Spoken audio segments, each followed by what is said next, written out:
Hello दोस्तों, मैं नीतीश आपका स्वागत करता हूं आप सभी को आपके अपने यूट्यूब चैनल में। इस वीडियो में हम लोग इंटरमीडिएट एग्जाम 2024 के लिए बायोलॉजी का टॉप 60 महत्वपूर्ण ऑब्जेक्टिव क्वेश्चन करेंगे। वही क्वेश्चन जो आपके एग्जाम में बार बार पूछे जाते हैं, ठीक है ना। तो चलिए इस वीडियो को शुरू करते हैं। इस वीडियो में हम लोग 60 प्रश्न करेंगे और 10 से 15 मिनट में सारा क्वेश्चन आपको करवा देंगे। तो आप सभी वीडियो को अंत तक देखा कीजिए, ठीक है ना। तो चलिए तो वीडियो को शुरू करते हैं। देखिए पहला प्रश्न क्या है आपका।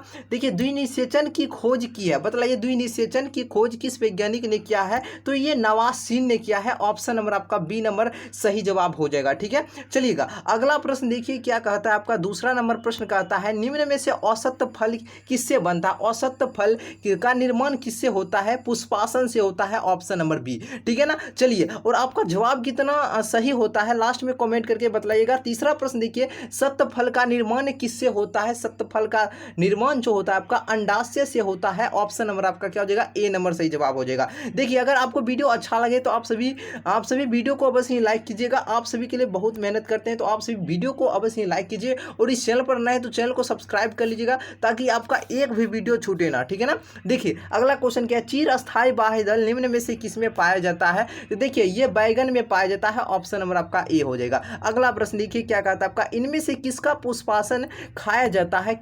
इनमें से किसका पुष्पासन खाया जाता है। तो सेब का खाया जाता है। Option number B. अगला प्रश्न देखिए गेहूं में परागन किसके द्वारा होता है। गेहूं में परागन किसके द्वारा होता है। तो वायु के द्वारा होता है गेहूं में परागन, ठीक है ना। चलिएगा भैया अगला प्रश्न आपका क्या कहता है। बीजांड विकसित होकर क्या बनाता है, बतलाइएगा। बीजांड ये विकसित होता है तो किस चीज का निर्माण करता है। तो ये बीज का निर्माण करता है। ऑप्शन नंबर आपका सी नंबर सही जवाब हो जाएगा। अगला प्रश्न देखिए। अगला प्रश्न आपसे क्या पूछा जा रहा है, क्या है देखिए इनमें से कौन सा जंतु कोशिका में नहीं पाया जाता। देखिए इनमें से कौन जंतु कोशिका में नहीं पाया जाता है। देखिए जंतु कोशिका में नहीं पाया जाता है, कौन नहीं पाया जाता है। देखिए ये आपका क्लोरोप्लास्ट नहीं पाया जाता है। क्लोरोप्लास्ट समझते हैं। क्लोरोप्लास्ट ये इंग्लिश लिखा हुआ है, इसका मतलब होता है हरित लवक। आप सभी पढ़े होंगे, ठीक है ना। लवक जो होते हैं 3 प्रकार के होते हैं, जानते हैं। क्लोरोप्लास्ट, क्रोमोप्लास्ट, ल्यूकोप्लास्ट, ठीक है ना।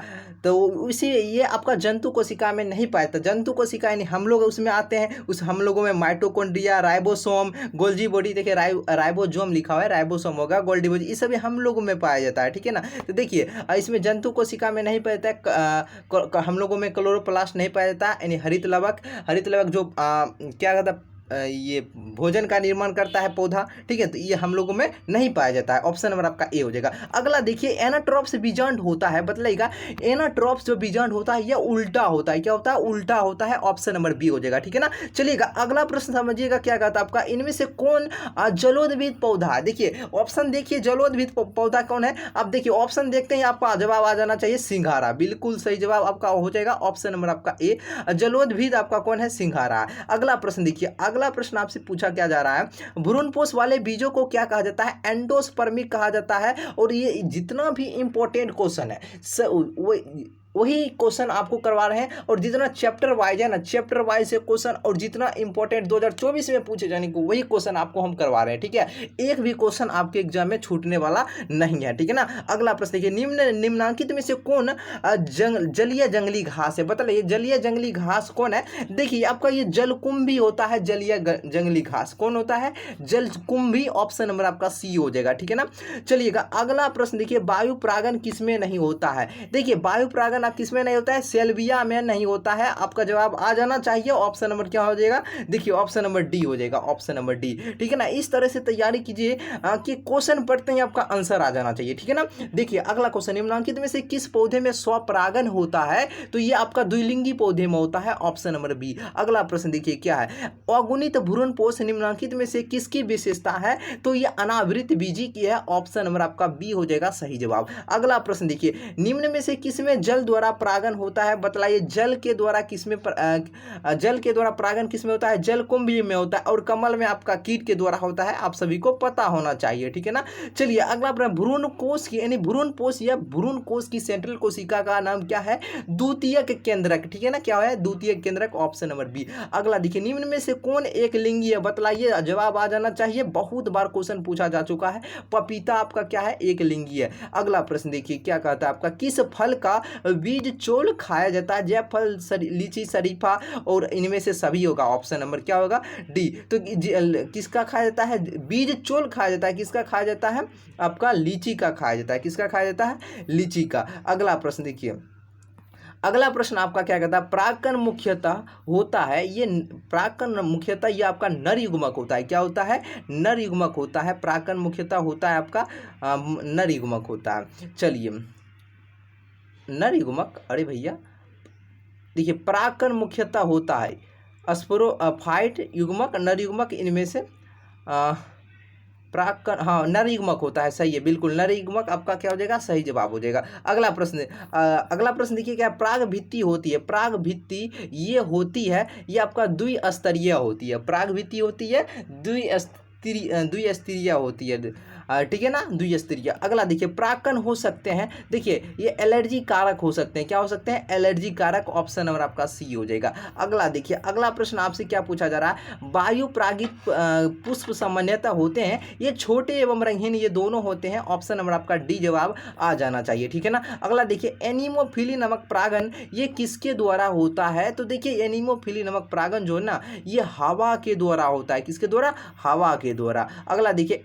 एंटोमोफिली नामक परागण किसके द्वारा होता है? देखिए, एंटोमोफिली और एनीमोफिली, याद रखिएगा, एनीमोफिली हवा के द्वारा, एंटोमोफिली कीट के द्वारा, यानी कि कीड़ा के द्वारा, यानी कीट के द्वारा, ठीक है ना। चलिए, अगला प्रश्न, अगला प्रश्न आपका क्या कहता है? प्रत्येक पादप कोशिका से पूर्ण पौधा बन सकता है, इस गुण को क्या कहा जाता है? बतलाइए, आपका जवाब आ जाना चाहिए। इस गुण को क्या कहते हैं? टोटिपोटेंसी कहा जाता है। ऑप्शन नंबर डी, ठीक है ना। अगला देखिए, अगला प्रोटोप्लास्ट कल्चर का फ्यूजोजेन क्या होता है? पीईजी होता है। ऑप्शन नंबर आपका बी नंबर राइट आंसर हो जाएगा। देखिएगा, कमल में परागण किसके द्वारा होता है? जस्ट बतला है, कीट के द्वारा होता है। किसके द्वारा होता है? तो ये आपका कीट के द्वारा होता है, कमल में परागण, ठीक है ना। कमल में परागण कीट के द्वारा होता है। अगला देखिए, अगला आपका देखिए, पराग से अगुणित पौधे का विकास क्या कहलाता है? ये आपका क्या कहता है? क्या है? सेमोटिक हाइब्रिडाइजेशन कहलाता है। क्या कहलाता है? Somatic hybridisation. पराग से अगुणित पौधे का विकास क्या कहलाता है? सोमेटिक हाइब्रिडाइजेशन, ठीक है ना। अगला प्रश्न देखिए, क्या कहता है आपका? पुष्प बंद रहते हैं, पुष्प बंद किस में रहते हैं? तो ये आपका क्लिस्टोगेमी में बंद रहता है। ऑप्शन नंबर बी हो जाएगा, ठीक है। तो अभी तक आप सभी वीडियो को लाइक नहीं किए तो अवश्य ही लाइक कर दीजिएगा, ठीक है ना। देखिए, अगला, आवर्त बीजी में कौन सी संरचना नहीं मिलती है? तो इसमें आपका आर्किगोनियम ये नहीं मिलती है, ठीक है। अगला प्रश्न देखिए, क्या है आपका? अगला प्रश्न है आपका, सामान्य आवर्त बीजी भ्रूण कोश ये होता है, तो ये आपका 7 कोशिकीय होता है। क्या होता है? 7 कोशिकीय। Option D. अगला देखिए, बीजांड के विरित को क्या कहा जाता है? इसे फ्यूनिकल कहा जाता है। क्या कहलाता है? क्या कहा जाता है? फ्यूनिकल कहा जाता है। देखिए, निषेचन के पश्चात यानी निषेचन के बाद बीजांड परिवर्तित हो जाता है, यह बीज में परिवर्तित हो जाता है। अगला देखिए, अनिषेक जनन सामान्यतः मिलता है, अनिषेक जनन सामान्यतः मिलता है, किसमें मिलता है? तो यह अंगूर में मिलता है। ऑप्शन नंबर आपका ए हो जाएगा। देखिए, अर्थोट्रॉप्स बीजांड में बीजांड द्वारा तथा निभाग होते हैं। देखिए, अर्थोट्रॉप्स बीजांड में बीजांड द्वारा तथा निभाग ये होते हैं, तो ये आपका बीजांड वृत्त से सीधी रेखा में होता है, ठीक है ना। अगला देखिए, अगला, बीजांड में अर्धसूत्री विभाजन होता है। बीजांड में अर्धसूत्री विभाजन ये होता है गुरु बीजाणु मातृ कोशिका में होता है। ऑप्शन नंबर आपका बी हो जाएगा। देखिएगा, अगला क्वेश्चन, किसने सिद्ध किया कि कोशिका टोटिपोटेंट होती है? किसने सिद्ध किया है? तो देखिए, याद रखिएगा, क्वेश्चन इंपॉर्टेंट बनता है आपका, स्टीवार्ड ने सिद्ध किया था। ऑप्शन नंबर आपका डी हो जाएगा। अगला देखिए, एक प्रारूपिक आवर्त बीजी भ्रूण कोश ये पराया होता है, ये 7 कोशिकीय होता है। क्वेश्चन रिपीट किया है, याद रखिएगा, इंपॉर्टेंट क्वेश्चन है। भारतीय आवर्त बीजी भ्रूण विज्ञान के जनक कौन है? तो ये पी महेश्वरी है। कौन है? पी महेश्वरी। ऑप्शन नंबर आपका डी हो जाएगा। अगला देखिए, क्या है आपका पोलीएम्बियोनी, क्या है पोलीएम्बियोनी पाई जाती है या पाया जाता है, सिट्रस में पाया जाता है, सिट्रस में, रट लीजिएगा। अगला प्रश्न देखिए, एक बीज पत्र में पेबंद लगाना अधिकांशतः असंभव है, क्योंकि इनमें अभाव होता है। किसका अभाव होता है? इसमें जो अभाव होता है आपका, किसका होता है बताइए, आप सभी बताइए, इसमें किसका अभाव होता है? ये कैम्बियम का अभाव होता है। किसका अभाव होता है? कैम्बियम का। ऑप्शन नंबर आपका ए हो जाएगा। देखिएगा, अनावृत बीजियों में द्विनिषेचन की खोज किसने किया था? देखिए बता, फिर नवासीन क्वेश्चन रिपीट किया है, यानी अनावृत बीज में द्विनिषेचन की खोज नवासीन ने किया था। घोंघे द्वारा परागन क्या है? जो घोंघा द्वारा परागन होता है तो इसे कहा जाता है मेलेकोफिली। क्या कहा जाता है? मेलेकोफिली कहा जाता है। अगला देखिए, अगला आपका क्या कहता है प्रश्न, निषेचन की खोज किसने किया था? बतलाइए, निषेचन की खोज किसने किया था? बर्गर ने निषेचन की खोज किसने किया था? बर्गर ने। और द्विनिषेचन की खोज नवासीन ने। ठीक है ना। चलिए अगला देखिए, अगला, और ल्यूवेनहॉक, देखिए यहाँ ल्यूवेनहॉक किस चीज का खोज किया था? ल्यूवेनहॉक जीवित कोशिका का, और रॉबर्ट हुक कोशिका का खोज किया था। लेकिन रॉबर्ट हुक जो ना, ये आपका मृत कोशिका का खोज किया था, और ल्यूवेनहॉक जीवित कोशिका का खोज किया था। ठीक है ना। चलिए अगला प्रश्न, जब एक भ्रूण कोश में, देखिए क्या कहता है, आपसे क्वेश्चन पूछा जा रहा है, जब एक भ्रूण कोश में भ्रूण की संख्या एक से अधिक होती है ना, तब उस स्थिति को क्या कहा जाता है? तब उस स्थिति को हम लोग पोलीएम्ब्रियोनी कहते हैं, पोलीएम्ब्रियोनी। अगला प्रश्न की, प्रागनलिका का बीजांड द्वार से बीजांडकाय में प्रवेश, ये क्या कहलाता है? ये कहलाता आपका पोरोगेमी। क्या कहलाता है? पोरोगोमी। Option number A. अगला प्रश्न देखिए, अलग अलग समय पर नर तथा मादा जनन अंगों की परिपक्वता, ये क्या कहलाती है? ये डाइकोगेमी कहलाती है, डाइकोगेमी। अगला प्रश्न देखिए, पुष्पी पादपों में लैंगिक जनन निम्नलिखित में से कौन सा अंग भाग लेते हैं? यानी पुष्पी पादपों में लैंगिक जनन में निम्नलिखित में से इनमें से कौन सा है अंग जो कि भाग लेता है? तो ये इसमें आपका फूल भाग लेता है। क्या आपका फूल सही जवाब हो जाएगा। अगला देखिए, एक प्रारूपी पुष्प में प्रायः कितने प्रकार के पुष्प पत्र होते हैं? तो इसमें आपका 4 प्रकार के होते हैं। कितना? 4 प्रकार के। Option number A. अगला प्रश्न देखिए, आपका क्या कहता है, पुष्प कृषि को, क्या है आपका, पुष्प कृषि को निम्न में से क्या कहा जाता है? देखिए इसे क्या कहते हैं, याद रखिएगा, इसे फ्लोरिकल्चर कहता है। पुष्प कृषि को क्या कहा जाता है? पुष्प कृषि यानी फूल की खेती को क्या कहा जाता है? फ्लोरिकल्चर। क्या कहलाता है? ये फ्लोरिकल्चर कहलाता है। ठीक है ना। अगला देखिए, पुष्प के नर जनन संरचना को क्या कहा जाता है? पुष्प के नर जनन संरचना को क्या कहा जाता है? इसे पुमंग कहा जाता है, पुमंग। ठीक है ना। अगला देखिए, परागकणों में विशेषकर कौन सा विटामिन होता है? तो इसमें आपका विटामिन बी होता है। परागकणों में विटामिन बी पाया जाता है। परागकण में कौन सा विटामिन? Vitamin B. अगला देखिए, अगला प्रश्न आपसे, सूर्यमुखी कुल के पौधों के परागकण अपनी जीवन क्षमता कितने घंटे के बाद खो देती है? बतलाइएगा, इसका सही जवाब क्या होगा? इसका सही जवाब आपका 3 घंटे में यह खो देती है। ठीक है ना। सूर्यमुखी कुल के पौधे के परागकण अपनी जीवन क्षमता कितने घंटे के बाद खो देती है? तो 3 घंटे के बाद। अब देखिए अगला क्वेश्चन आपका, समकालपक्वता निम्न में से किसमें होता है? तो बतलाइए, ये आपका गुलावांश में होता है। किसमें होता है? गुलावांश में होता है। अगला देखिए, हार्कोगैम्स पुष्प निम्न में से कौन है? तो इनमें आपका सही जवाब हो जाएगा मदार है। कौन है? मदार। हार्कोगैम्स पुष्प कौन है? मदार। Option number B. अगला देखिए, ऑर्निथोफिली नामक परागन, देखिए आपसे पूछा जा रहा है क्या, ऑर्निथोफिली नामक परागन है ना, ये किसके द्वारा होता है? बतलाइए डियर, क्या हो जाएगा इसका जवाब?